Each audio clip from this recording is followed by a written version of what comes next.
Well, good morning, friends. As you can see, when I wrote my good morning to you, I didn't have my glasses on. It says GIID.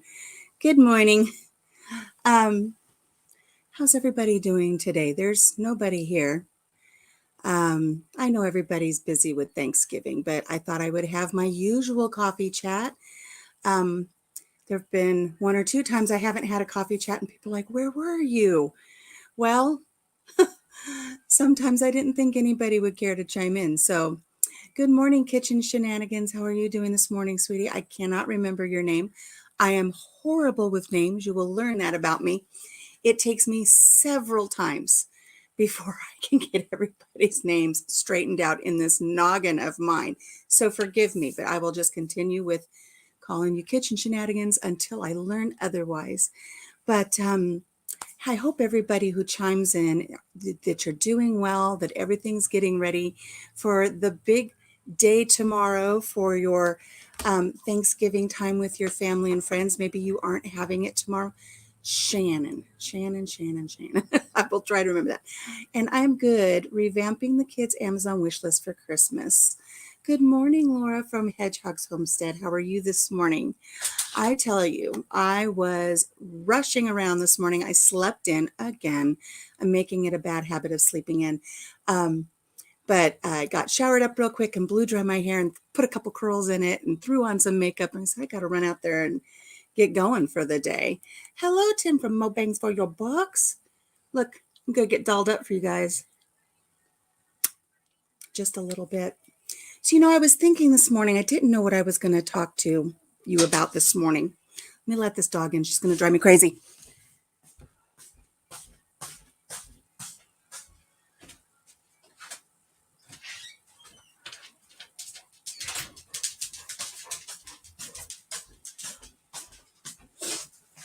Okay, thank you for letting me do that.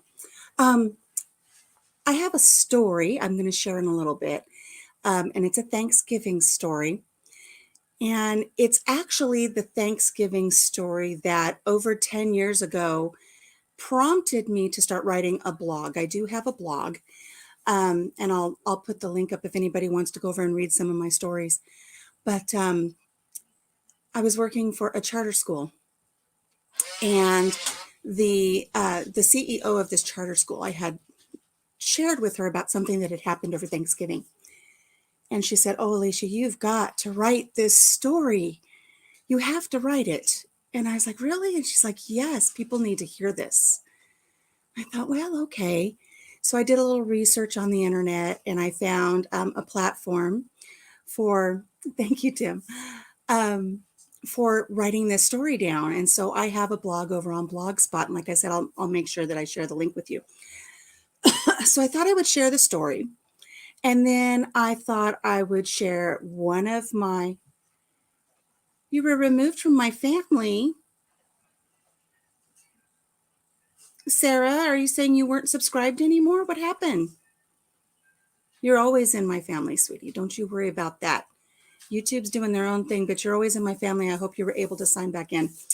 Anyways, I thought I would share a couple of my favorite recipes. They're not traditional recipes by any stretch of the imagination for Thanksgiving. So I thought I would just give you some information on those. I was going to try to actually make these recipes, do a video and put them up, and I still might. But as some of you know, I was recently diagnosed with diabetes, and I know people are going like, "Oh God, there she goes again, talking about her diabetes." I don't want to be that girl, but it's true that that made me rethink some of the things I was going to do for Thanksgiving this year. And these recipes that are just treasured by my family, I won't be making this year. I'm leaving Thanksgiving up to my daughter-in-law. So, but I'm going to share them with you, and maybe I will still make a video of them and then just let them eat it. But I thought I would share just a couple of recipes, one little hack for a recipe as well. And then I thought I would share with you one of my favorite Thanksgiving traditions. And this isn't your normal, I know somebody's going to chime in and click on to join the chat and they're going to go, "Oh gosh, more Thanksgiving stuff. I'm tired of it already." These are just different things than what you would normally hear in a Thanksgiving chat. I'm on my personal, not the E3 Farmstead one. Yes, this is Sarah. It should be Sarah. Oh, it says Mr. Chris, I'm sorry. I thought it said Mrs. I'm telling you, I need to eat something. I had tea this morning, not coffee. And look what I made for breakfast. You guys are going to say, oh my God, what are you doing? Hello, Chris, is Clever Craft. You know, I've been making this mueslix, and it is a whole grain, mixed grain, multi-grain cereal I can have in the morning. I cook it in the microwave, and there's my little dog wanting off the bed. Good Lord. Everybody be patient, please. 1 second.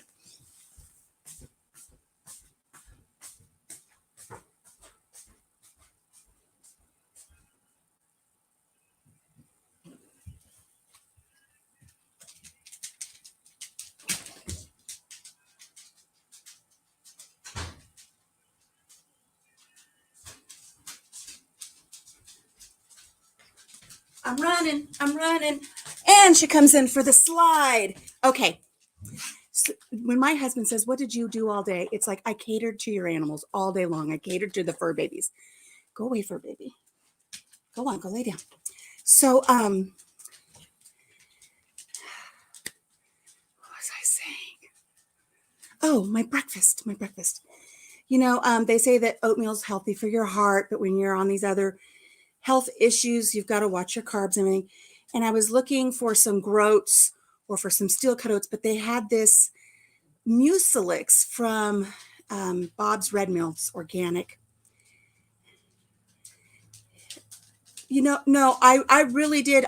Chris, I'm going to tell you right now, I don't know that I knew that you had a Mr. E3 Farmstead. I thought it was E3 Farmstead, and then I thought Sarah had a Mrs. E3 Farmstead. I don't know that I knew this. So I saw it and I instantly thought it was Sarah. I'm so sorry. So I make this mueslix. I heat it up in the oven. And the first time I made it, I took a little bit of monk fruit sugar and sprinkled it on there and added a couple of blueberries. The next time I made it, I forgot the sugar and I just had the berries. I thought, I didn't even need the sugar. I really enjoy the texture and the heartiness of this this breakfast. And then I've got some reduced sugar Cool Whip on top. Yum. Blueberries, blackberries, raspberries. I'm having breakfast with you this morning. Okay. So, what do you guys want to hear first? You want to hear the story? I'm going to try something because I've only shared a screen once in one of my lives. I want to share a screen with you. And I don't know. Oh, look, there it is. Is it going to let me share it? There it is. Look at that. This is my story. Oh, I made it go away. There. I kind of want it so that it's bigger and maybe I'm little, but the story I want to share with you today, and this is my blog, by the way. My blog is My Life as a Grape in a Box of Rocks, because that's kind of how I have felt in my life.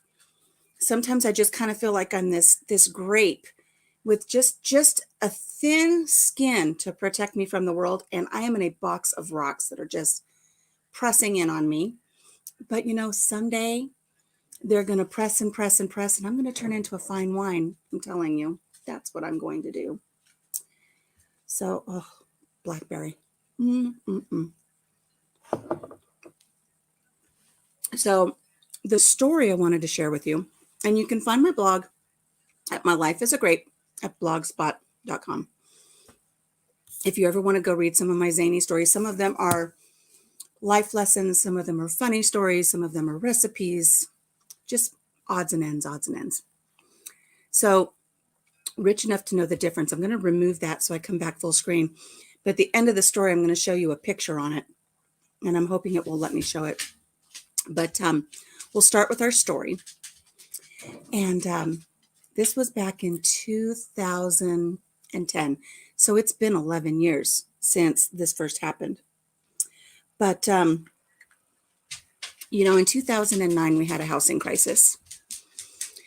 And my husband and I found ourselves wrapped up in this housing crisis. In 2009, our son had been in a terrible accident. He almost had to have his hand amputated. And we were caught up in a lot of the trauma of this accident he had been in and caring for him. And during that time, those couple of months where it was just really touch and go with what was going to happen with his hand, I guess I never saw them. So I don't know what GMAC and their mortgage company was doing. They said that they had been sending me some letters to let me know that they had calculated my mortgage wrong. And instead of it being $2,100 a month, it was now $2,900 a month. And I didn't know this. Now, this was a fixed mortgage. It should not have changed. I don't know what shenanigans they were up to. If there's ever a class action lawsuit against General Motors or GMAC for friends and family mortgages, I think I'm going to jump on board with that. And I'm not litigious. But I didn't find out about this until they sent me the foreclosure papers. And I was like, what in the world? I had been sending them the $2,100. Well, they had been putting it in an account. They had about $10,000 in an account, but had not applied any of it towards my mortgage because it wasn't the $2,900. And I needed to fix this right away because they were going to go forward with the foreclosure proceedings. And I was just devastated. We waited 3 years for this home to be built. It was only supposed to take 6 months. And we waited about 3 years. It took the builder forever. So I didn't know what we were going to do. We didn't have the money. We had this kid who was not feeling well. You want to come up here with Mama? Come here. Come here. Come. 1, 2, 3, jump. Ooh, there he is. You say good morning to everybody. He smells my oatmeal. That's what he does. Hello, our new land. It is shenanigans. I'm telling you, it's shenanigans. Okay, let me put this back so you don't have the glare. So we looked into remodifying the loan, that whole thing that was going on in 2009. You want to talk about another scam? Couldn't guarantee us a rate. Couldn't guarantee that even if we paid what they wanted for 3 months, that it was even going to assure us that we were going to get this modification. Thank you, Tim. He is so cute. He's our little rescue puppy. They weren't going to apply the $10,000 that they had towards that modification. The house we'd been paying on, they were going to start over. It was a 30-year mortgage. They were going to start it over as a 40-year mortgage. And again, with no guarantee of what the rate was going to be, we were starting all over. And I was going to use the word undermine, but let me build the foundation for this part of it. My husband had worked for General Motors for 23 years. That's why we had a General Motors friends and family mortgage. So he had worked with them for 23 years. Well, this is around the time when General Motors pulled the franchise from 1,200 dealerships across the nation. And my husband's was one of them. So they took his job and now they're going to take the house.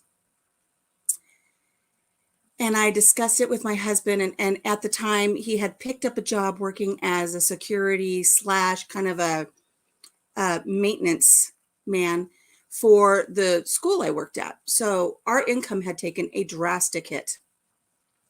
So we sat and we talked about it one night. And I said, I cannot, in good faith, ask my husband to work another 40 years. He was in his 40s. I cannot ask him to work another 40 years to pay for this house. I can't. He would have to, in order to make that payment that they wanted $2,900 a month, we were barely making it at $2,100 a month. And I loved that house.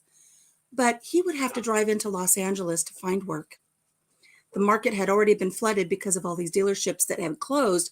Those technicians went somewhere else. That was going to be a 2-hour drive each way every day. I couldn't do it to him. I'd kill him. It would kill him. So we decided to let the house go. And we had a fifth wheel. And we decided we'll just live in our fifth wheel. So we weren't homeless.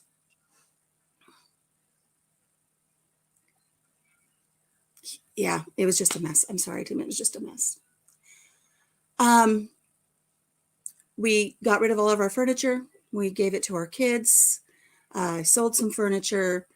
My one son was 17, so he went to go live with one of his brothers, and we let the house go. And it was very difficult, but we had that fifth wheel. So in a sense, we weren't homeless, but we didn't have a house anymore, but we had made a home. We were living in this fifth wheel. We found a nice little place to put it. And it was just the two of us this year for Thanksgiving. Now we're going to go into our Thanksgiving story. Where we had moved our fifth wheel was on the outskirts of wine country. And we were staying at this little RV resort. And it was just the two of us for Thanksgiving. And I was trying to think of what we were going to do.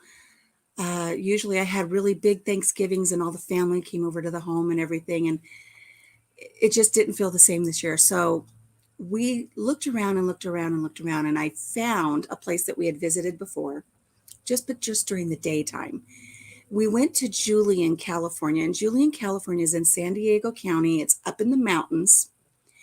And it's just this really quaint little town where they sell apple pies and apple cider. And you come up at apple harvest time and get pies and stuff. And it's really, really cute.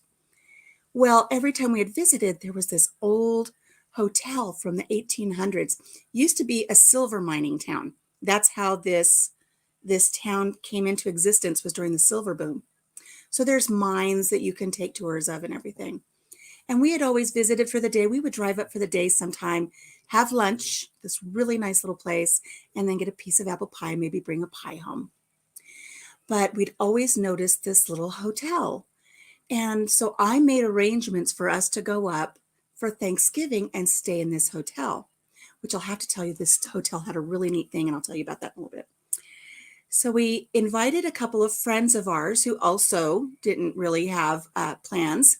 We said, let's all go up and we'll go to this old hotel and we'll go up for Thanksgiving weekend.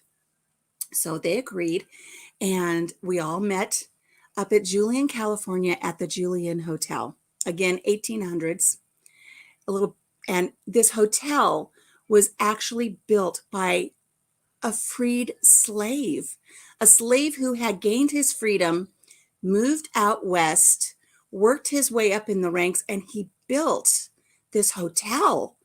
And he was successful. Oh, what a success story. I forget what his name was. But it was rumored that he haunted the hotel. I'll tell you about that in a minute. But anyways, we had gone up, and you get settled into your room and you start walking around and doing things around the town and looking at all the little shops and everything. And the town was just bustling on Thanksgiving morning. It was just bustling. People were walking around, and of course all the shops are open because it's a little touristy town. And while we're walking around, more than once, somebody came up and handed us a little slip of paper. And they said, we would like to invite you to a Thanksgiving lunch, Thanksgiving dinner. And we were like, I already knew where we were going to go for dinner. I'd made reservations for like 7:00 that night at a little cafe. But this was going to be at like noon. And it was at the community center. And I've never been to a community center Thanksgiving. And they said to us, if you're displaced for the holidays, if you're homeless, or maybe if you don't have any family to go to, or you're just lonely, you can come to our dinner, and it's free, doesn't cost you anything, and it's put on by our church, and we would just love to have you come. Yeah, boy, I wish I had a mod in here. Oh, so it starts. There we go. Bye-bye, friend. And of course, nobody in our group wanted to do it. They're like, we've got plans. We're not going to do this. But the more we were approached and the more I saw the energy in the community, the more I saw that this is something I really wanted to be a part of. I wanted to feel part of this community. And they were our group was kind of like, it's like a soup kitchen kind of line,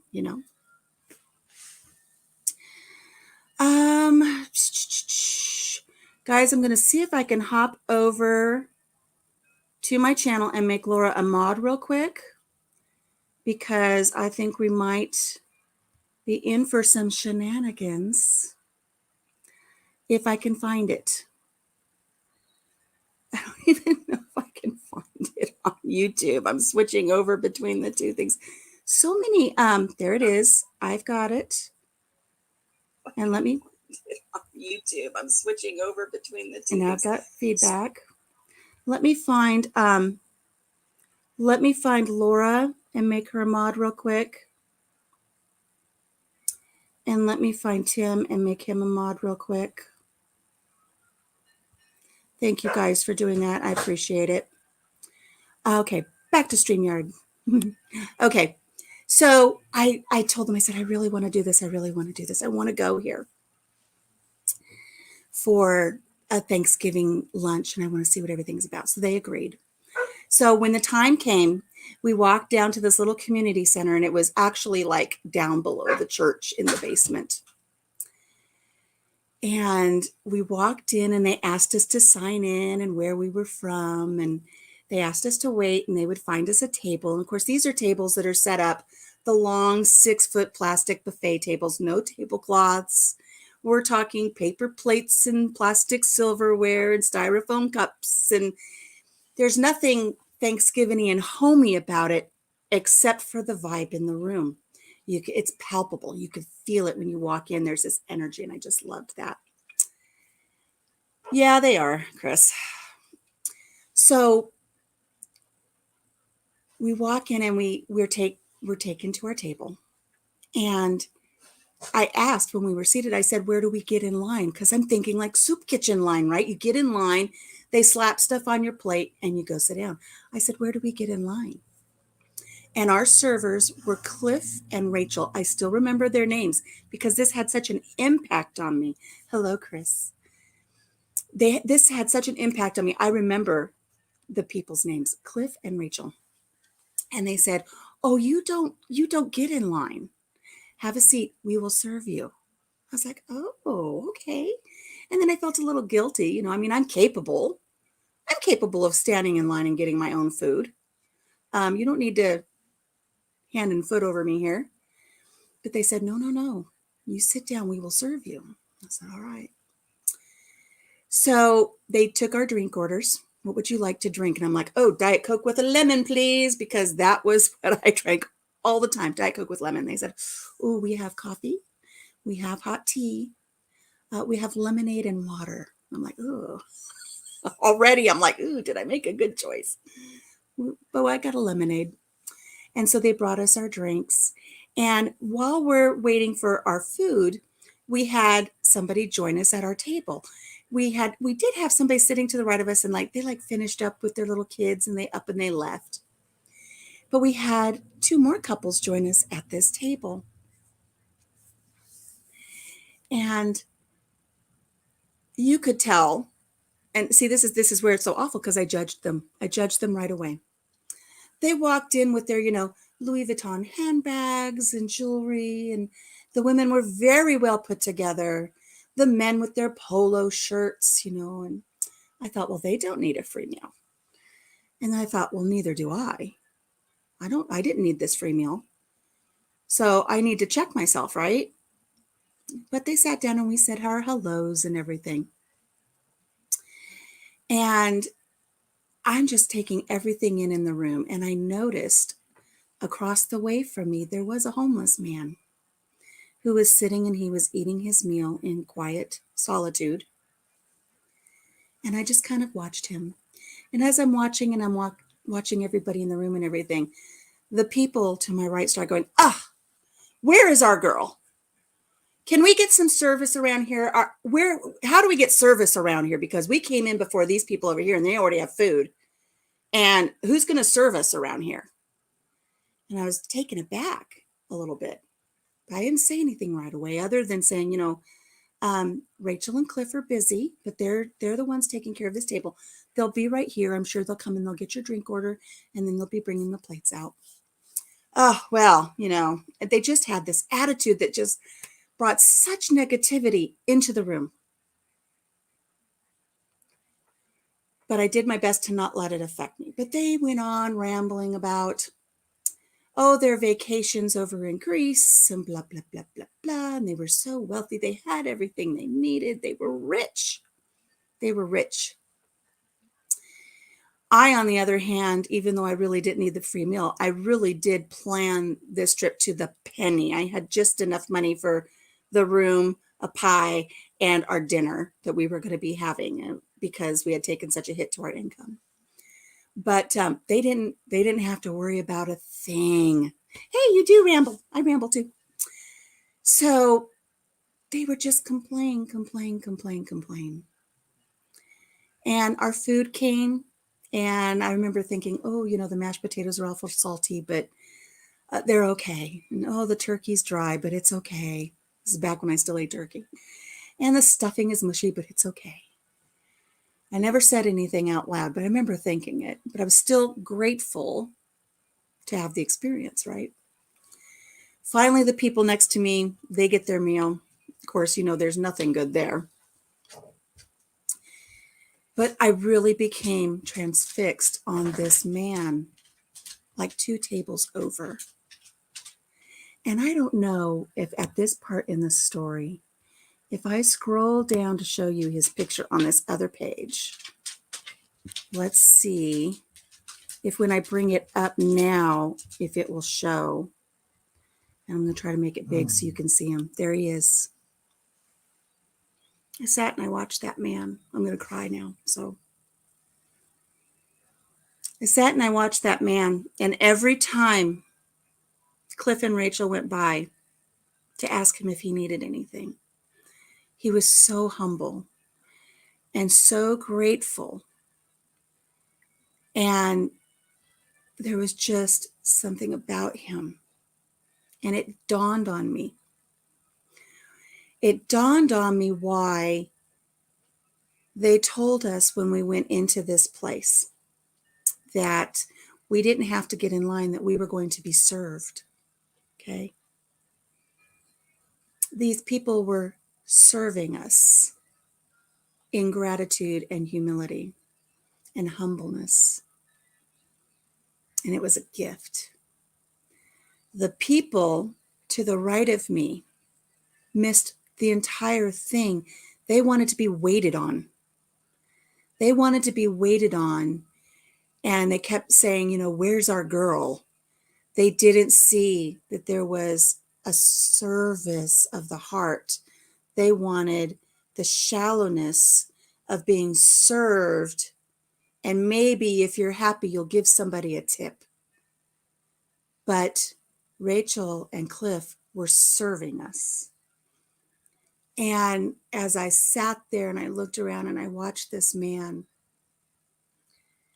I realized he was richer than any of us in that room at that moment.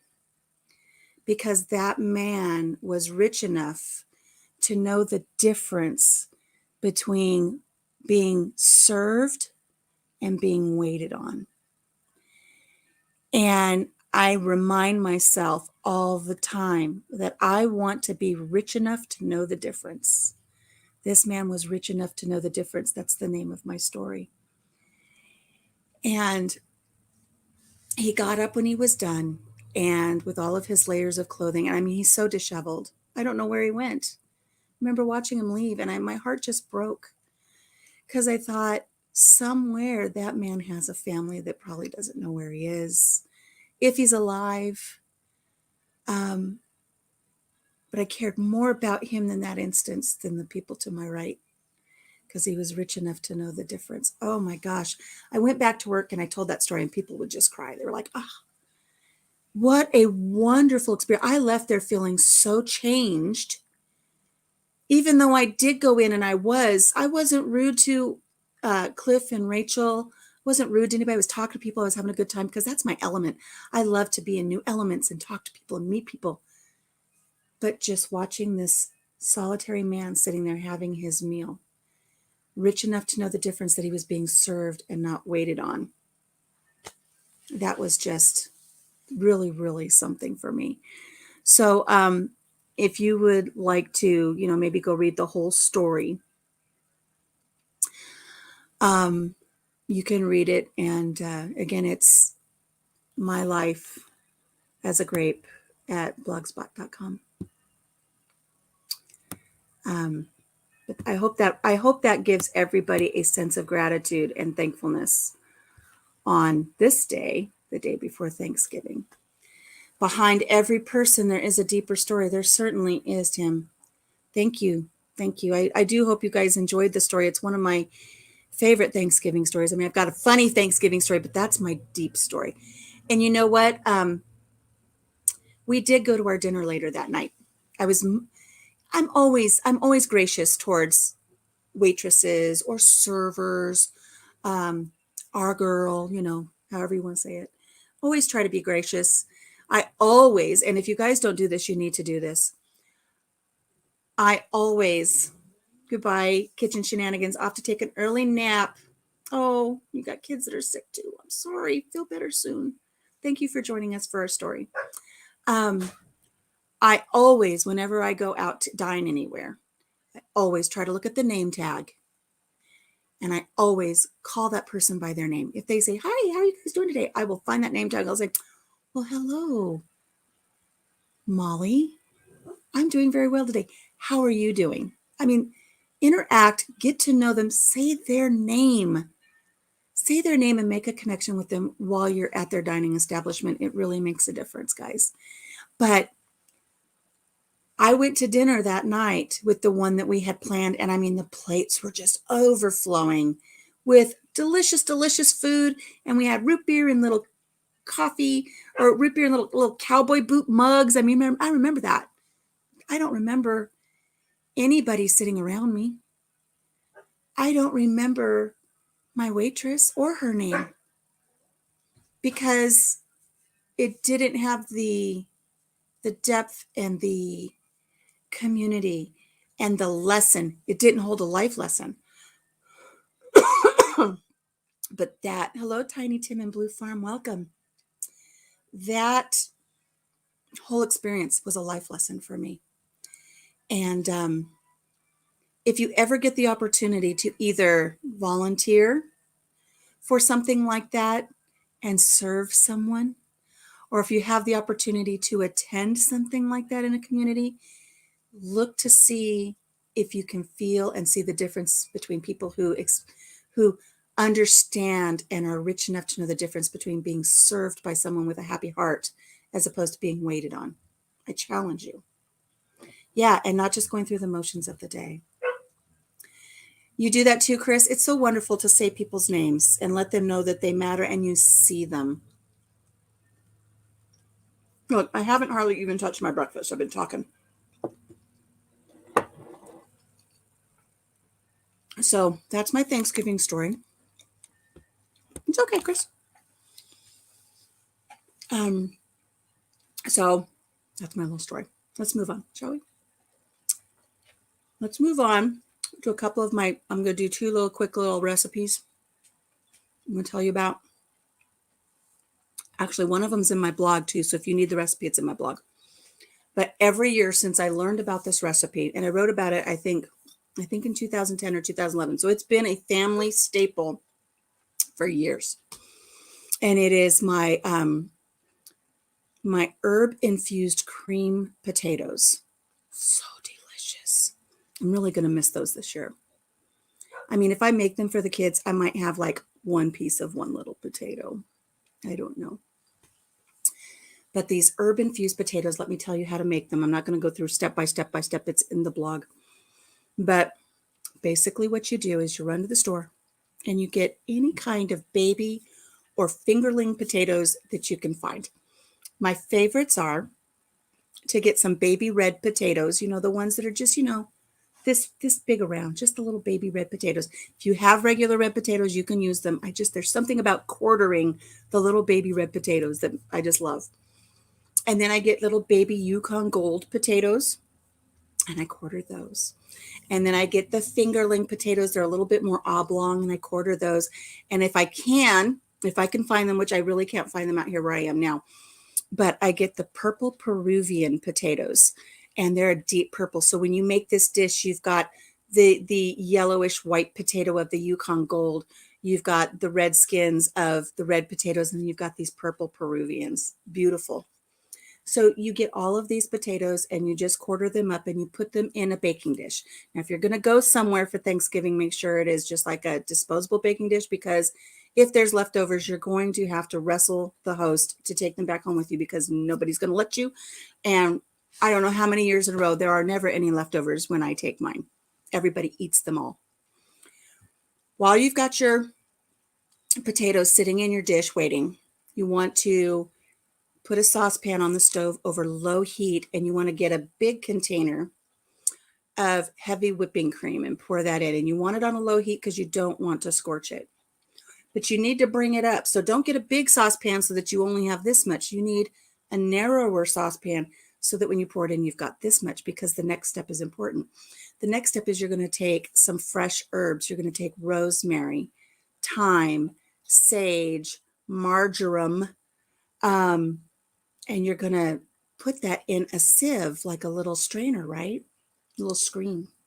And you dip that down into the cream as it's heating. Throw in a couple pats of butter, some nutmeg. Nutmeg is the key. Salt, pepper. Anyways, you're just going to infuse that cream with all of those beautiful herbs. Your house is going to smell heavenly as those herbs release into the cream. So as that cream heats up and you just infuse it for just, 5 minutes or something, then you just pick the strainer right up, and you don't have a bunch of herbs floating around in your cream. You can set those aside and you can use them for something else if you want to, but they've done their job here. So you've got your herb infused cream and you pour it over those potatoes. Now you want to make sure you have enough cream. This is where it's okay if you do a bigger baking dish so that it's shallow. So you just have maybe like a single or 1.5 layers of your potatoes. You don't want them real deep.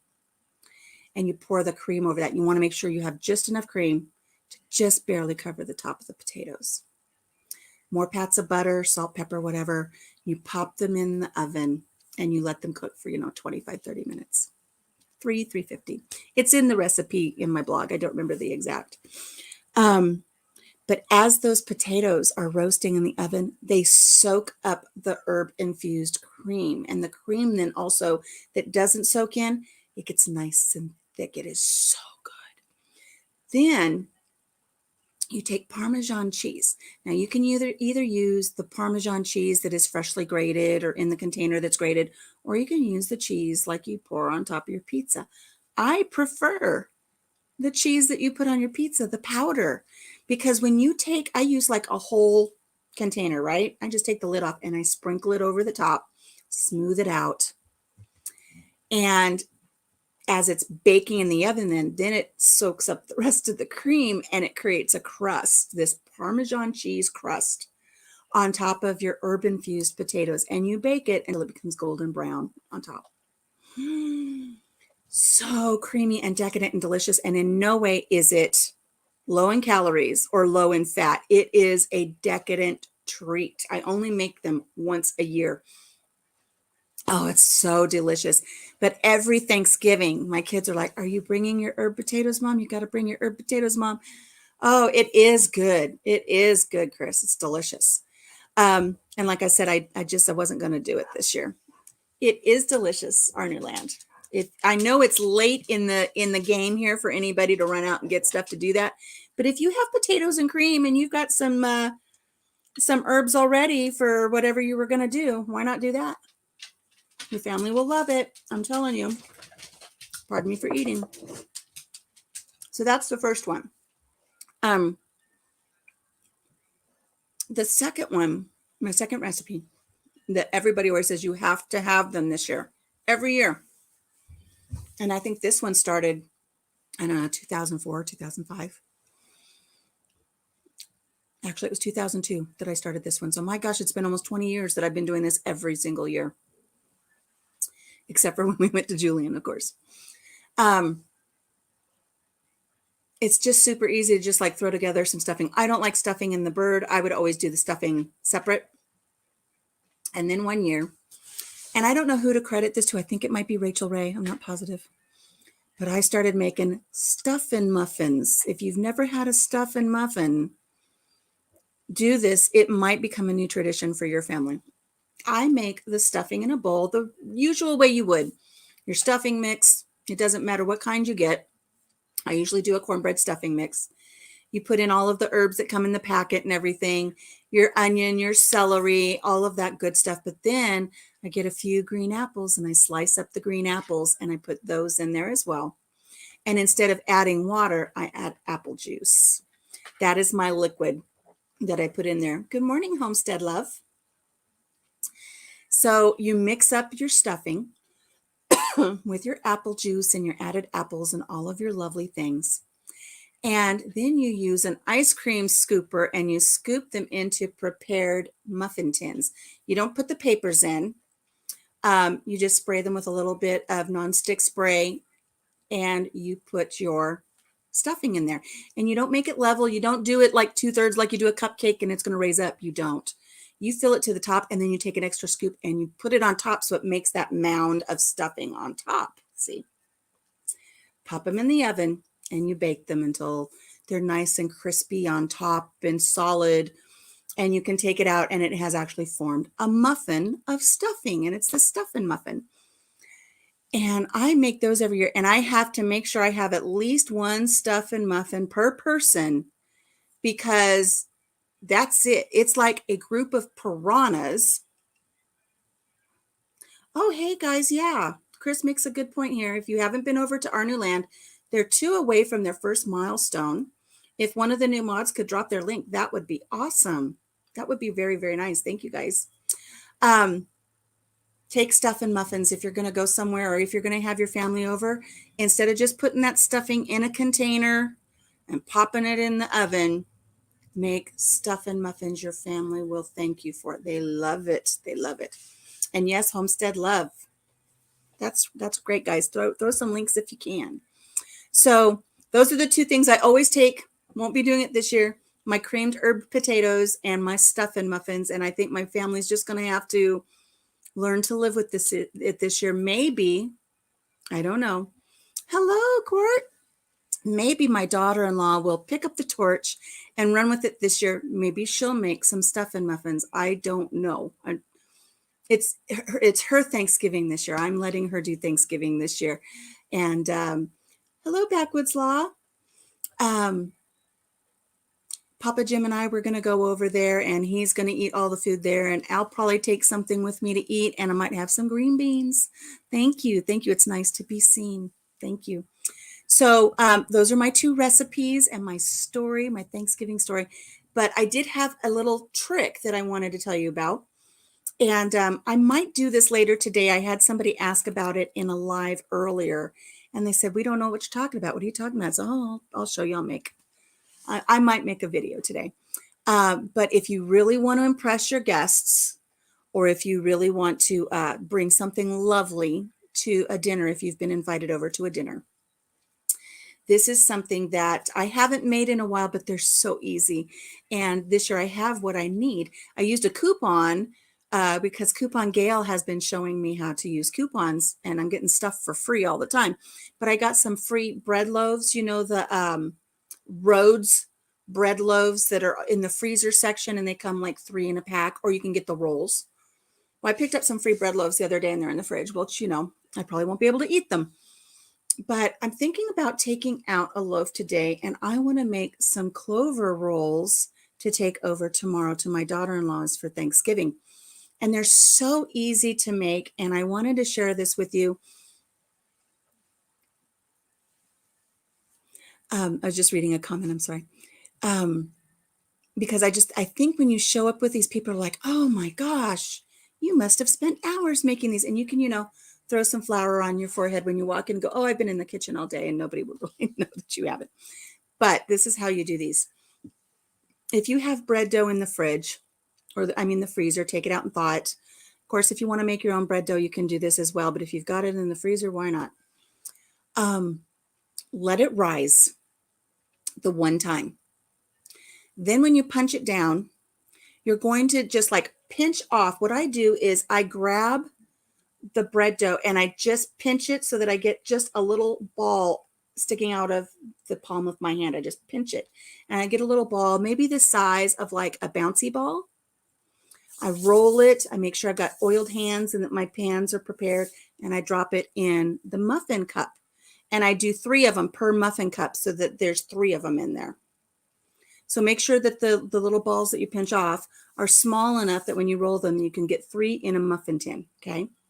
Then you let them rise again. And as they rise up, they're going to form this little 3-sectioned roll, little clover roll. And you let them rise fully, and then you bake them. And they're the most beautiful. And of course, you know, if you want to put an egg wash on them before they go in, or a milk wash, so you get those beautiful brown tops on your rolls. They're so wonderful. You bake them and then you take them to dinner, or you present them at your Thanksgiving dinner, and everybody's like, wow, these are great. Because I don't know if you know this, I don't know the full story of it, but did you know that when you dine, you are supposed to break your bread into 3 sections? So anytime you dine anywhere and you get a roll, or if you get a piece of cornbread or whatever, mostly rolls, you're not supposed to just like pick up your roll and eat your roll. It's rude. And I don't know the whole lore of it, but you're supposed to break your bread, like Miss Manners would probably tell you. You're supposed to break your bread into 3. And then you just pick up one of those dainty little pieces and you eat it. You know, you put a little butter on it and eat it. Well, these rolls, they come to you in a section of 3, and it's just easy to peel off a little piece, pinkies up, and you put a little butter on it and you eat it during your Thanksgiving dinner. But it's just a nice way to bring something over or have something special on the table, as opposed to just what sometimes I do is just like heating up the King's Hawaiian rolls, because who doesn't love those? So there is. I'm rude too. I'll pick up the whole thing. If we go out to the Italian restaurant and they bring out those beautiful rolls before you have your dinner, I'll just pick one up and slather butter on it and shove it right in my face.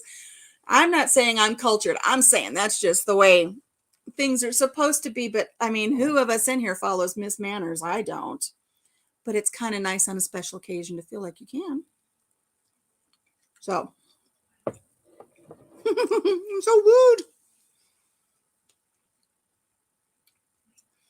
So, a Thanksgiving tradition. I shared this the other day in a live I was in, and I really miss this tradition. I loved doing this tradition. And if you don't do this and you're looking for a really nice tradition to start with your family, look into doing this. Hello, Big Matt. This started when my boys were little, so it's been 30 years I've been doing this at least. You know, when you have your family Thanksgiving and you've got the pie, right? And or 2, maybe 3. And everybody cuts a slice of pie. And you put the pie on the counter and everybody goes home, or everybody takes a nap or whatever. And it's later in the day and you're like, man, I think I'm going to go in and have another piece of pie, because that sounds really good. Pie with coffee, like long after Thanksgiving dinner's done and the football games are done, and you're just sitting there and you're thinking, I really want a piece of pie. And you go in and somebody ate the last of the pie. Oh, doesn't that make you mad when you knew there was pie in there and you wanted it, and somebody snaked the pie and there's no pie left? Well, this was an issue when the boys were little, and everybody always felt that they were being slighted in one way or the other. You know, he got 2 pieces of pie, I only got 1. It's not fair. Tears. Whether they were real or crocodile tears, it didn't matter because I had to deal with it. Or me wanting a piece of pie with a nice cup of coffee after cleaning everything up and putting my feet up for a little while, and I see that somebody went in and snuck the last piece of pie. So what I started doing, you're eating goldfish. Ooh, fun. What I started doing was when the boys were very, very little, and I would go to the store to start getting things to make my meal the next day. I would stop in at the bakery, and the bakery would always have whole pumpkin pies for $1.99. And I would buy a pie for each family member, so everybody had their own pie. And I would take it up to the bakery counter to the cake lady, and I would say, could you please get your little piping bag and write everybody's name on their own individual pie, different colors. That way, if James had blue frosting and Jacob had green frosting, if you saw James eating green frosting pie, you know he snuck into his brother pie. But we never had an issue with this. It worked so well. Every Thanksgiving, each family member had their own pie, and they could do with it whatever they wanted. They could have their Thanksgiving dinner, and then when it was time for pie, if they wanted to cut a little piece and make sure that they could ration their pie out for the next few days, they could. If they wanted to sit down with a fork with their pie and eat the middle out of it, they could. If they wanted to eat the whole thing in one day and then ask mommy later why their tummy was aching, they could. They would learn. But everybody had their own pie. I know, store-bought pumpkin pie. I was a mommy, a young mother of 4 kids, and that's what I did. I got them at the bakery. And I did that for years and years and years and years. Until I think the last time I really, really did it, the kids are grown. There's daughter-in-laws. There's grandbabies. And the last time I did this, I bought 17 pies and brought them home. Everybody had their own name on their pie. And that was a tradition for many, many years. So I did it from the time my boys were little up until they were parents themselves, and the grandbabies had that. Chris is going to their mom's and then to their wife's dad's. Full belly all day long. Absolutely. That's a long day, Court. That's a long day, especially when you've got a little one. Stop barking. I'm going to squirt you with the hose. So another tradition. Be quiet. It doesn't work. It doesn't work. We used to have our Thanksgiving meal, and I don't like Black Friday stuff. I don't go out for Black Friday. But we would go out after Thanksgiving, and we would always get a new ornament for the Christmas tree.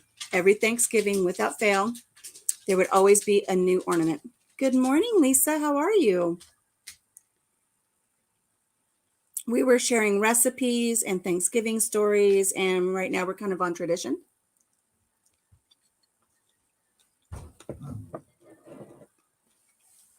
Bless your mother. Baroque cowgirl, 4 kids, and made 25 pies from scratch every Thanksgiving and Christmas. Bless your mother. She didn't have my 4 kids. I'm not making 25 pies. My aunt used to make pies every year for Thanksgiving. Always. She always made sweet potato pies. She didn't make pumpkin pies. She made sweet potato pies. And she made this treat that she's since passed away, and nobody seems to be able to give me the recipe. I had the recipe a long time ago. I don't have it now. She called them mocha bars, but they were like a yellow cake with a layer of like a peanut butter glaze and then dipped in peanuts. She would make them every year for Christmas, and everybody would get a shoebox with parchment paper in it with these mocha bars in them. I don't know why she called them mocha bars. There was no mocha in the mocha bars. She called them mocha bars. I don't know why. Oh yeah, Tim, I don't do I've done Black Friday once, and once was enough for me, and that's when I was young and agile. Won't be doing it now.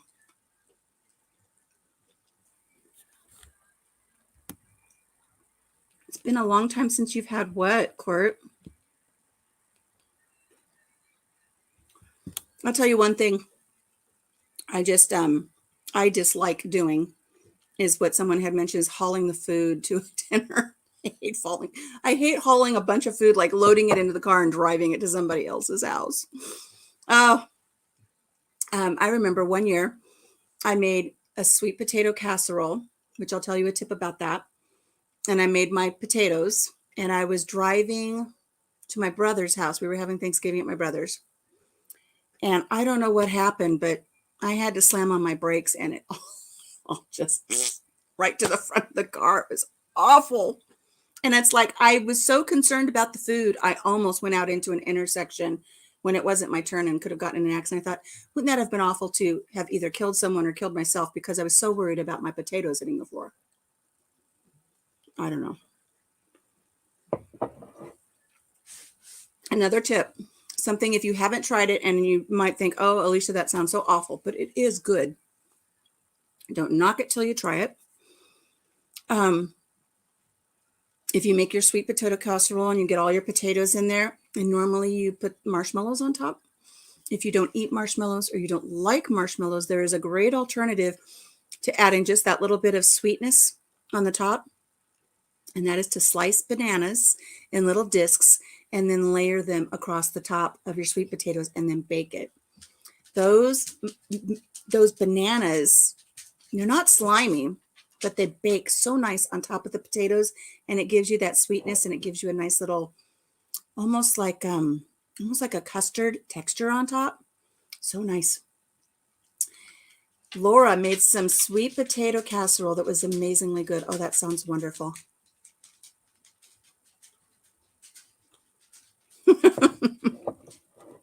That's good, Baroque Cowgirl. I'm glad you can only have 100 yards. Some days it feels like it's 100 yards just to get to my car so I can get to other places. Yeah, try that. Try putting some bananas on top when you bake your sweet potato casserole. It's different. And of course, the bananas don't keep their lovely color. They do brown, but it's so good. And I've made it a few times, and I'll take it to family dinners and people poo-poo all over it. And then they eat it and they're like, oh, this is actually pretty good. Right? See? Here, go lay down. Don't make me hit the water bottle. Don't make me hit you with those. Don't make me spray you with those. I wouldn't hit my dogs.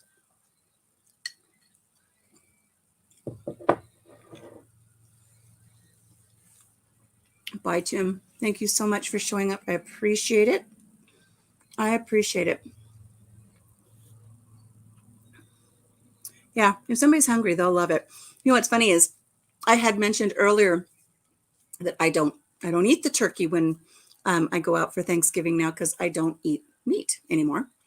And I will usually bring something for myself so everybody else can have their traditional dinner, and I just warm something up for myself.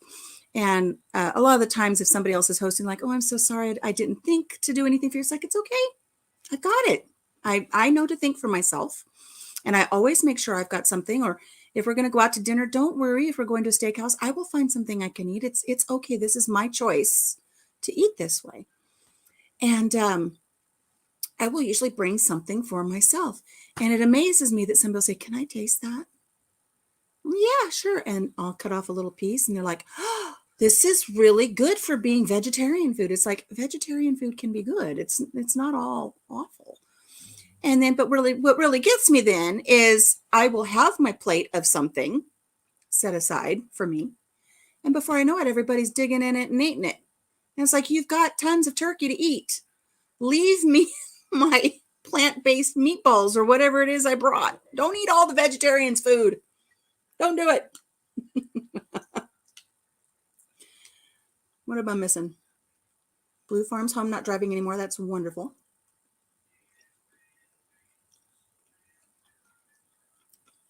Baroque Cowgirl, you can only eat sweet potato pie. You don't like just regular sweet potatoes, but you'll have sweet potato pie. I'm having a sweet potato tomorrow. I'm going to have some of my green beans tomorrow. And I'll just take those over to my daughter-in-law's, and that's what I'll have. Okay. I knew I had other stories because throughout the week, I do this every week, don't I? I think, ooh, I'm going to write this down because this is a funny story I need to share.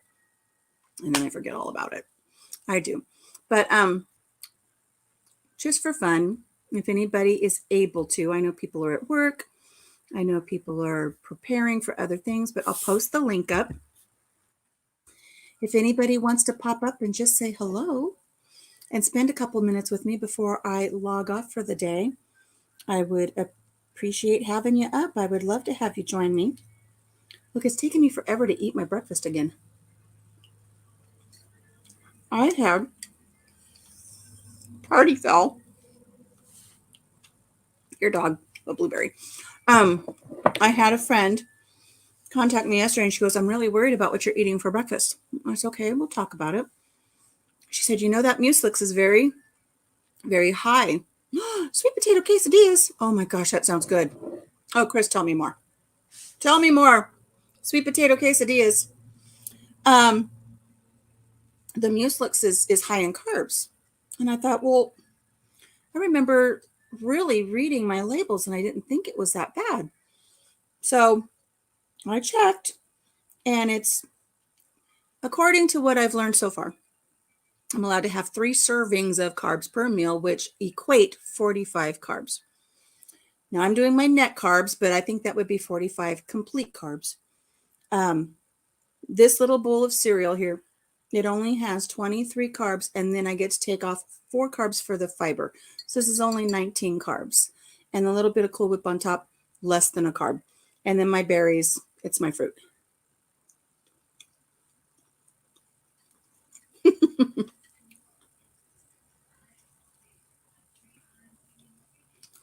Yes, when you make your own dressing and you go back and everybody's used your own dressing and they left everything else for you, that's a little disheartening. Stuck on the Gaves shift. Are you talking graveyard shift?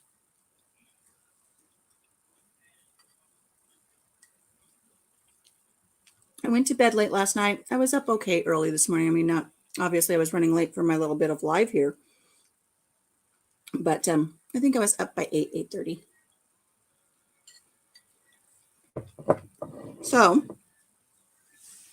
I want you guys to tell me, start talking in the chat. What are some of the traditions that you do for the holidays? I know I was watching Free Hamley. I was watching Niecy last night, and she said they always have Thanksgiving, then they start decorating for Christmas. But the thing was, her little boy said, oh, that's when Elf on the Shelf shows up. And that is when Elf on the Shelf shows up. Yeah. You know what?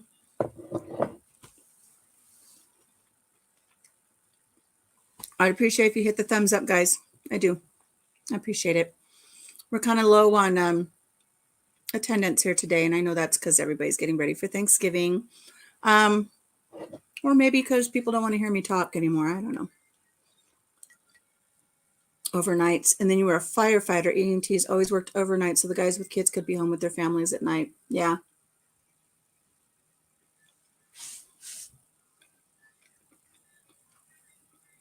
I remember going through a stage in my life where I wanted to train to be an EMT. I wanted to do that so badly. But I had kids. I had little kids.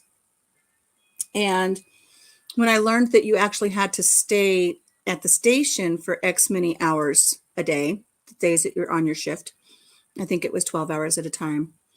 I didn't want to be away from my kids that much. You know, I just didn't want to be away from them overnight. So I never did follow up on the whole EMT thing. This year's traditions are out the window. Whole family, except us, will be gone for Christmas. Then I'll be by myself for New Year's. Oh, goodness, you're going to have to find something fun to do just for you.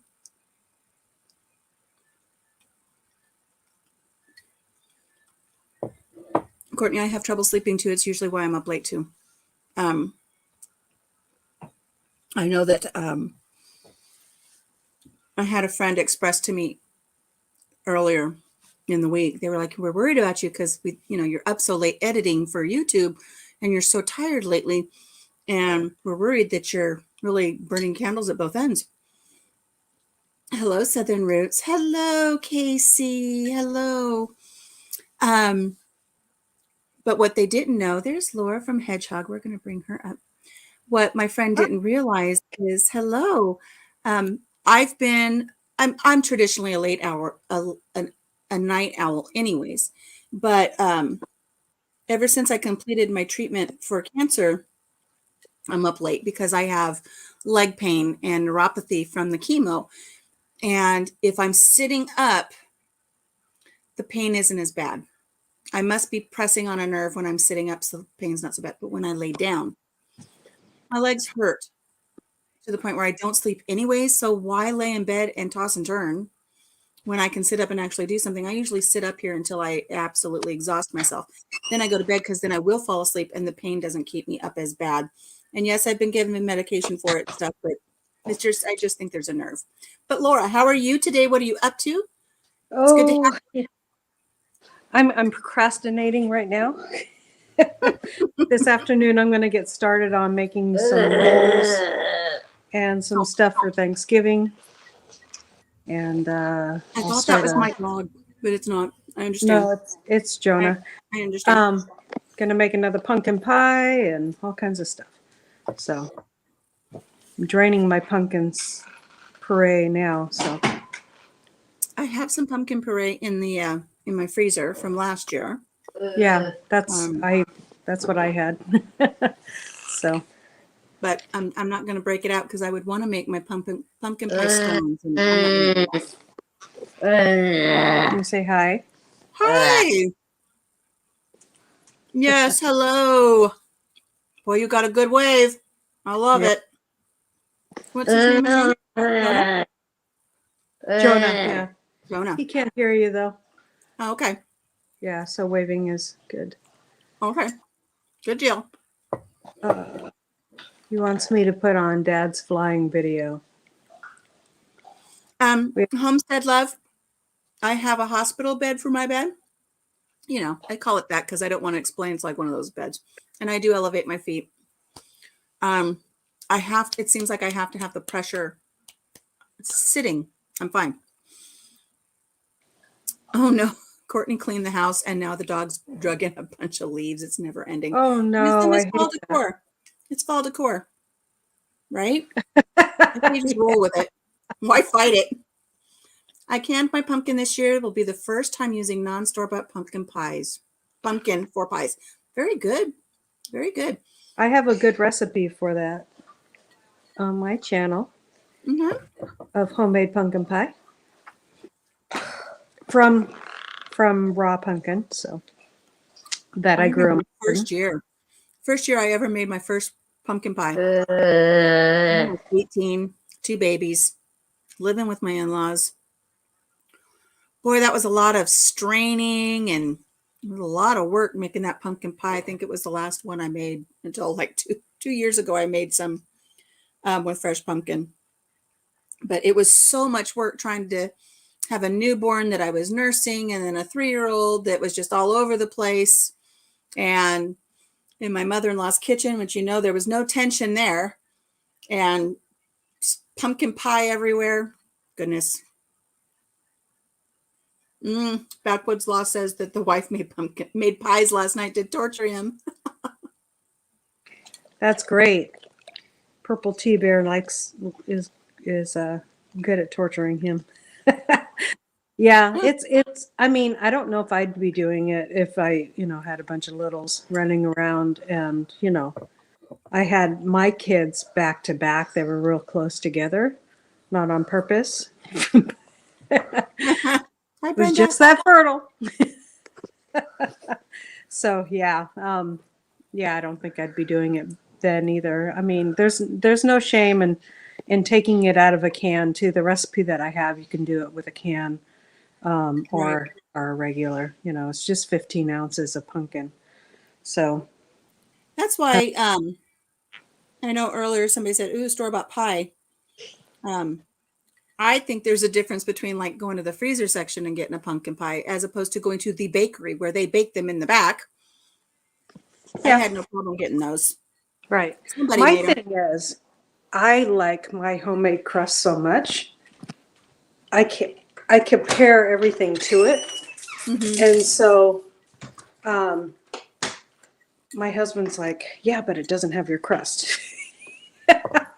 Yeah. And I make my own. When you're buying for 17 people and some of them are kids, they better not be that picky. Not saying you're picky, but they don't have the developed taste buds yet to say, oh, this crust is horrible. Right. It's like, eat your Right. crust and be happy you have a pie of your own. Right. He's still waving.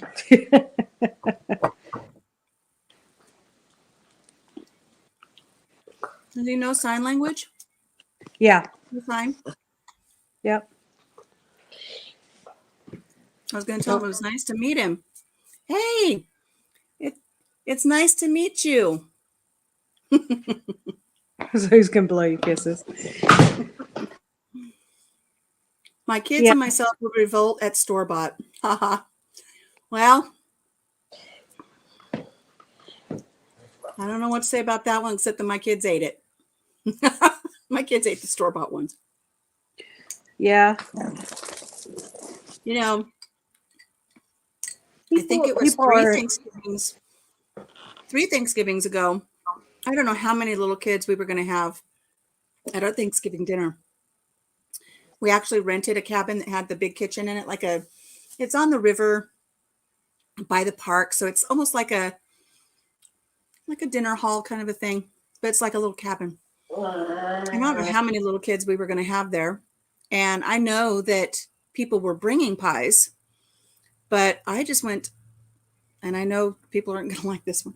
I just went to Walmart and I got those little 50-cent pies, and I got apple, cherry, and pumpkin.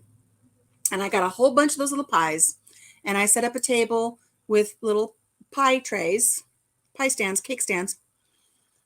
I put those pies all over it, and then I put out all kinds of cake decorating stuff for the kids. They had their own frosting that they could squeeze out and write their name. They had sprinkles. They had the glitter sugar. They had anything they wanted, so they could go to this little kid table and they could decorate their own little pie any way they wanted it. And then if they ate it, they ate it. If they took 3 bites, then I only was out, 50 cents and some cake decorating supplies.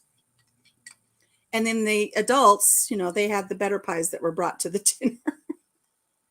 Does that make me a bad person? I don't know.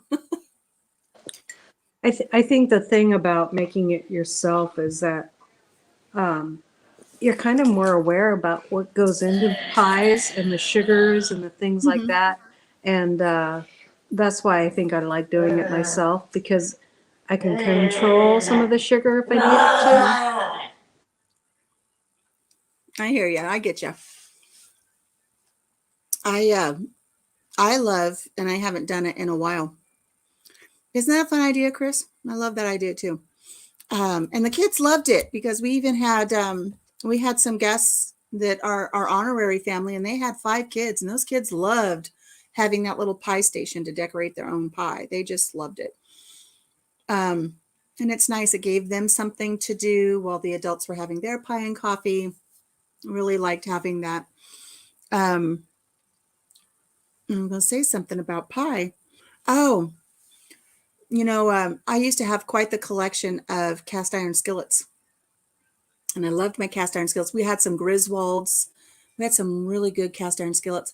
And then, again, jumping back to this, but when I had gone through chemotherapy, I was so weak and I couldn't lift heavy things. Just lifting the cast iron skillets was a chore for me for months after I was done with chemo. So I gave them to my kids. So I only have one little cast iron skillet now. But I used to love to make an apple pie in a cast iron skillet. So good. So good. You'll have to share that with us sometime. I'll have to see if I can make a small one and then alternate it. I can apple pie filling, and it's so nice to just whip up my crust. I can make it ahead of time, and it will last in the freezer for a month. And so I keep some crust in the freezer, and whenever there's like people coming over or relatives or you're going somewhere, you can just whip it together pretty quick. Right. So this one is, you put the crust on the bottom, you put your pie filling in, and of course the crust on the top. But there's just something about how you can mound it so high in that cast iron skillet, and it bakes so nice. You can put your little decorations on top with your extra pie crust and cut out little hearts and stuff. And I taught my granddaughter how to make it, and she had a really nice time learning how to make those in the cast iron skillet. that's awesome.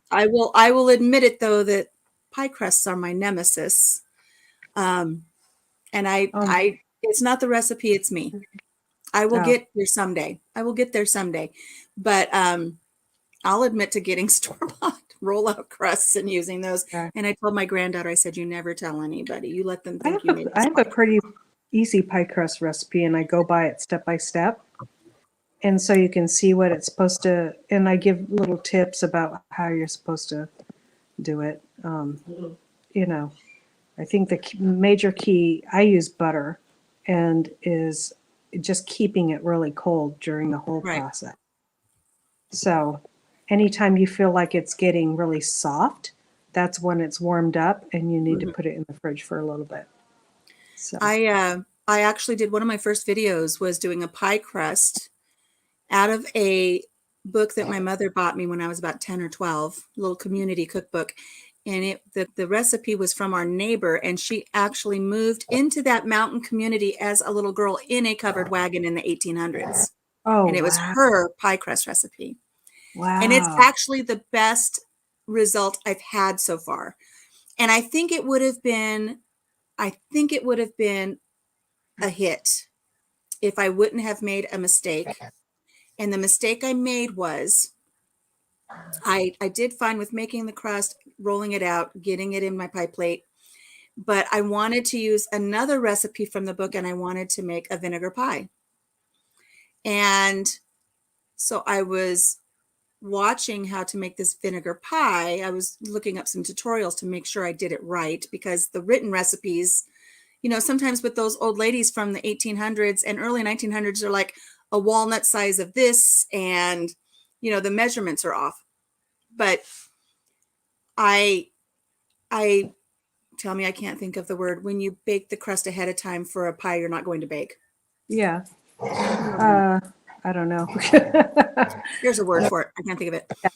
Anyways, I had watched a couple of recipes, and they're like, you put your pie in, you put the beads on top to keep it from bubbling up, you put it in the Yeah. oven for 10 minutes, then you make your pie.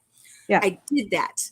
But with this vinegar pie recipe out of this book, you weren't supposed to do that, but I still used the crust. So I think the crust was in a little bit too long. Oh, okay. And it was, as my husband said, he was like, it was a stout and sturdy pie crust. Yeah. It My was in there a husband little was long. so funny. I still I, ate it. I I made a pumpkin pie last year out of my pie crust, and so I had the top. And I'm like, well, I should just toss this or put it back in the fridge. And he's like, no, no, no, no. You should just cook that up with some cinnamon and sugar. I do He that. so much. It's like, okay, honey. With the pie crust or with biscuits, if there's anything ever left over, I just, twist them up and roll them in some cinnamon sugar and pop them in the oven. There you go. Somebody makes fudge every year. Oh, yum, yum, yum. I Oh, won't make yum. it either. Niecy, you're hooking, huh? You a happy hooker right now? You're gonna do some happy hooking before you get in there and work on them pies. I I love. I've got some things to start making up because I did my giveaway, and if anybody won anything on the giveaway, I am getting things ready to start getting to the post office. Okay, Chris. Have I heard of making the pie crust with vodka? I have heard of that. Have not tried it, but it's supposed to be good. I have actually heard of that. I've not tried it either. I haven't heard of that. Chris, do you I have a have. recipe for that? Yeah, pop it on over if you've got it. Uh, Yeah. but I've got some crocheting to do because I had an order come in from Off the Wall Prepper. But I've got this, there's that thumb, and then, that's Yeah. about got that Oh.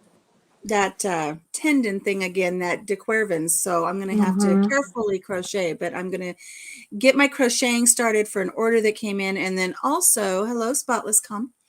Um, I'm going to be doing, I had already decided I was going to be doing a tutorial for my canning mat that I gave away in my Yeah. giveaway, if you didn't see that. So I was going to do a tutorial for that. And I did tutorials for learning how to crochet on my Facebook page for Thompson Mm-hmm. Farms. Right when the cinnamon vanilla thing started and everybody was kind of locked down in their homes and needed something to do. Yeah. So on that page, I had started a step-by-step tutorial to learn how to crochet. And I had somebody Sunday ask if I would do a tutorial. It's like, well, sure, I was going to do a tutorial anyways for the canning mat, but I'll go back and I'll do a very, very, very beginner's tutorial, and we'll work our way up and then make a Oh, cool. dishcloth. I'm gonna have to watch that. And I'm talking like an extreme beginner tutorial where like I even go over making the slip knot because some people have issues just making a good slip knot to start their project. Mm-hmm. And 2 years here in this community where I am, I actually taught for the local college through their extension offices. I was brought on to the staff to do crochet classes. So I've taught crochet classes for the college here. And I was like, sure, and you have to start with these ladies in these classes. You had to start at the very, very beginning, and slip knot for some of them was so difficult. So I'm pretty detailed, but I pulled those old videos up from my Facebook page and I thought I'll just use those old videos and I'll edit them and render them and I'll make a video to put up instead of having to do it over again. There you go. No, No, I was you're. on the tail end of bronchitis and pneumonia. So it's like Oh, yeah. I No. looked and sounded awful. It's like, no, I'll start over because it was pretty Plus, bad. you probably have some better editing skills now, and since then. Hey, Yeah. Oh yeah. Then it wasn't edited at all. I just went live on Facebook. yeah, yeah. So here's how to do this, cough up a lung. Here's how to do this. You know, your nemesis is that darn magic circle. Nisi, you can get that. You can get the magic circle. And I agree. It takes a little bit, but you'll get it. If I can, I'll see if I can squeeze out a tutorial on that. I know there's tons of them you can watch. I know. But I used to have trouble with them too. And the one thing is you've got to have such a long tail on it. And I twist mine a certain way just when I get it started so that it doesn't fall apart on me, because I know exactly what you're talking about. The magic circle is a nemesis. I get you on that one. Hey, Joe. So I will be sending out the gifts that everybody won for my live. I thank everybody who was able to show up for the giveaway. And then we'll be doing some crochet tutorials coming up, especially now that it's getting cold out and I can't go outside and do much. Right. My thing is I don't have the camera set up to shoot from above down so that people can see what my hands are doing. But I'll work on that. So what all will you be up to? You're going to make some pies later, you said? Pies and rolls and just one pie, just a pumpkin pie and some, just dinner rolls. And then we got to make some green bean casserole because I love that stupid stuff. And I made the sweet potato casserole and then some yummy potatoes. That will all be tomorrow. But yeah. There you go. Then I Baroque have a huge. Cowgirl says she learned to crochet from 2 left-handers. I'm a left-hander. I was taught by a right-hander, but I'm a left-hander and I teach mostly right-handers. So far, so good. I will be checking emails, Brenda. Don't worry, I got you. I'll be sending stuff out. I've got 2 emails, and I've got the email that I set my YouTube up with. Yeah. But I set it up with that email, but my actual email for my channel is another email. Because I thought, that's silly. I should have one that actually says Country Mama Musings. Well, when I switch over to Country Mama Musings to check my email, it kicks me completely out of YouTube. And then I have to start all over there. So I'm going to try to have to see what I can do to fix that. Yeah. So yeah, Bruce gets it. He's trying to Jimmy rig a overhead cam right now for his leather work. I know I'm working on that. I use I have a tripod that's meant for phones, but I can put my GoPro in there too. And it has a swivel head on it. And so you can swivel it, and it wasn't that expensive, swivel it down over things. And it clamps really good onto that camera. So that works. I just got a new one that swivels, and I actually did a recipe, but I haven't posted it yet.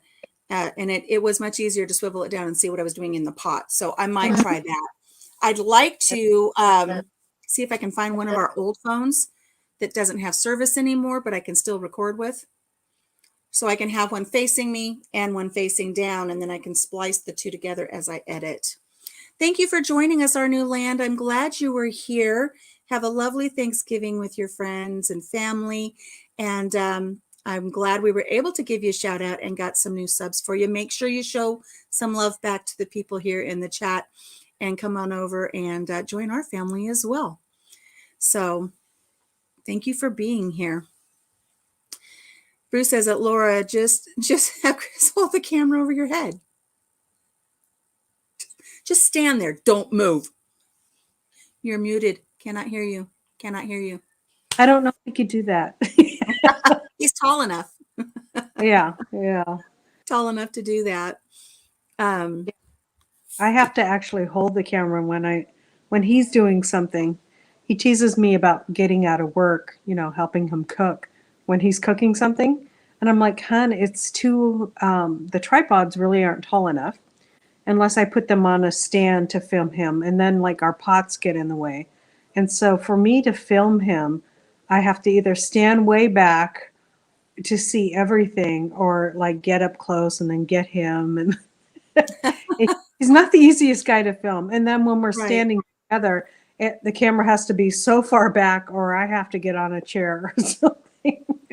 Right. So that's how we usually take pictures. I sit down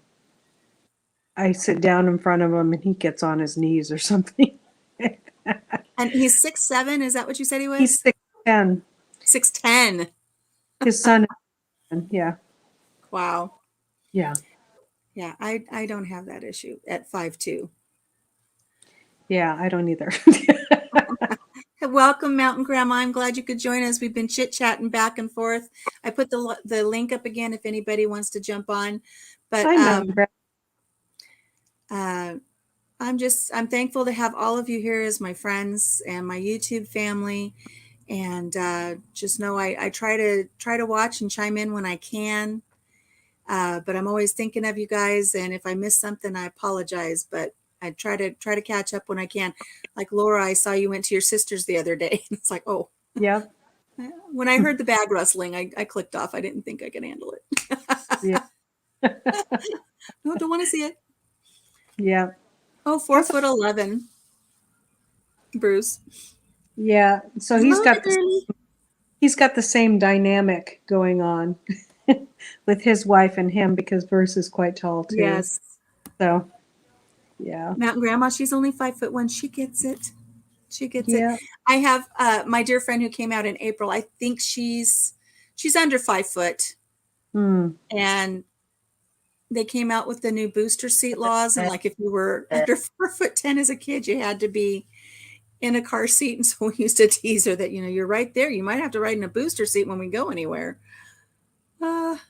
Bruce is just shy of 6'3".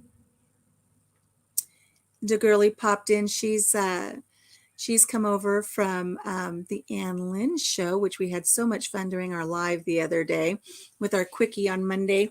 And then I'm going to be on their channel. I'll be on their channel on the 1st. Hello to Girly and Brenda Baker. I didn't see you. That's nice sharing links. Brenda Baker's an awesome mod. Chris, that's so nice of you that you're going to clean the house up so when your wife gets home. That's really sweet. Where's the booster seat? And Chris is at 6'2". Everybody's so tall. Hello, Gail. Welcome. Welcome. I was just getting ready to possibly wrap things up. We've been going for about an hour and a half. And if I'm going to thaw out that dough to see about making some clover rolls and possibly getting a video. Yes, DeGurley is Ann's daughter. I'm so glad they came on the show. It was a lot of fun. Thank you so much. We had a lot of fun with them. A couple of great ladies. You're blessed to have Ann as your mother and Lynn as your aunt. That's really a great blessing. 5'7", 5'2". I'm 5'4". So I've always said I'm 5'2". I think one time a doctor said, "No, you're not. You're 5'3", and then another doctor said, "No, you're not. You're 5'1". Guess it's on how tall I'm standing that day. So take care, Joe. Have a wonderful Thanksgiving. Don't eat any boogered jelly beans there, Joe, for Thanksgiving. Have Joey go easy on you. No burger jelly beans. That was funny. Oh God, the Band-Aid jelly bean. I just about lost it when he ate the dirty Band-Aid one. Ugh. What does that taste like? Ew. Well, I can imagine. I don't even want to know where the research and development team went with that one. Mm-hmm. Yeah, we shrink as we get older. We do. Yep. And if I shrink much more, then I'll be in one of those car seats. But I don't think it'll hold this the girth, which is getting less and less. This is one of my sweaters, guys. Look at this sweater. This is a sweater Wow. that I couldn't wear last year, and I've just lost so much weight lately. It's just like baggy on me now. Yeah. Tastes like it Which smells would gross. be wonderful, but not for that reason. Yeah, not the way I did it. Not the way I did it. But at least it wasn't this C word, you know? I mean, Yeah, yeah. I still have to have some tests. My numbers are up a little bit, but we're not freaking out over the numbers. But they okay. are the highest they've been in 6 years. But they only went up a little bit. If they would have doubled, I'd be worried. But they only went up by, I don't know, maybe 20%. Okay. So, well, thank you. Thank you for the compliment to Girly. I appreciate that. But you know, guys, I think Jonah is requiring Laura's attention. So give him a big hug and a monkey bite on the neck and say it's from me. And I'm going to thank everybody for popping in for our little pre-Thanksgiving holiday chat here for coffee and stories. And if you didn't get a chance to see my Rich Enough to Know the Difference story, please head on back to the beginning and watch that. It's a really good Thanksgiving story about being grateful. So, all right, guys. I appreciate everybody showing up for my live, and I wish you blessings and happiness and peace for this holiday season with your families tomorrow. Bye, Laura. Thank you for joining me. Bye, guys. I appreciate it. Take care.